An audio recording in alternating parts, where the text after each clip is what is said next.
সচিব আন্তর্জাতিক মুফতি গিয়াসউদ্দিন আত্তাহারি সাহেব এবং হাইকোর্টের মাজার স্বর্ণ চক্রান্ত যে চলেছেন এবং দেশব্যাপী আমাদের সুন্নি ভাইদের মামলা হত্যা করেছেন।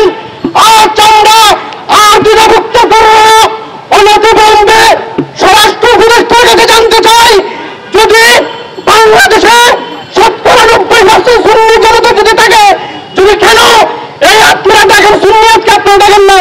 মনে রাখবেন, আহলে সুন্নাত ওয়াল জামাতের সম্প্রদায় ছাড়া বুড়ো গণতন্ত্র এই দেশে শান্তি প্রতিষ্ঠা করা সম্ভব নয়। মনে রাখবেন, এই দেশে তৌহিদি জনতা শান্তি আসতে পারবে না। যত তৌহিদি জমাত আছে তত জঙ্গিদের রাস্তা না। অন্তর্বর্তী নারায়ে সালাতের আওয়াজ ছাড়া, নারায়ে রাসূলের স্লোগান ছাড়া এই দেশের শান্তি কল্পনা করা অসম্ভব।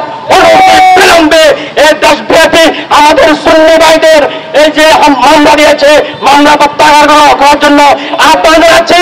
এবং আরেকটা আহ্বান জানাচ্ছি বাংলাদেশ ব্যাংকের গভর্নর নিকট।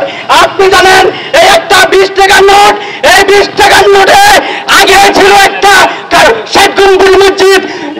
আপনারা যদি ইসলামী শাসন প্রতিষ্ঠা করার জন্য আপনারা যদি আসেছেন, তাহলে আমার প্রশ্ন হচ্ছে যে শেখ গম্বুজ মসজিদ ছিল, এখন কেন হিন্দু মন্দির হয়েছে এই গাজীপুরের? আমরা অনতিবিলম্বে এই 20 টাকার নোট বাজেয়াপ্ত করে আগের 20 টাকার নোট কাঞ্চন আলী এবং শেখ গম্বুজ মসজিদ লাগানোর জন্য আহ্বান জানাচ্ছি এবং আজকে রাজনৈতিক পক্ষ থেকে এটার জন্য নিন্দা জ্ঞাপন করছি।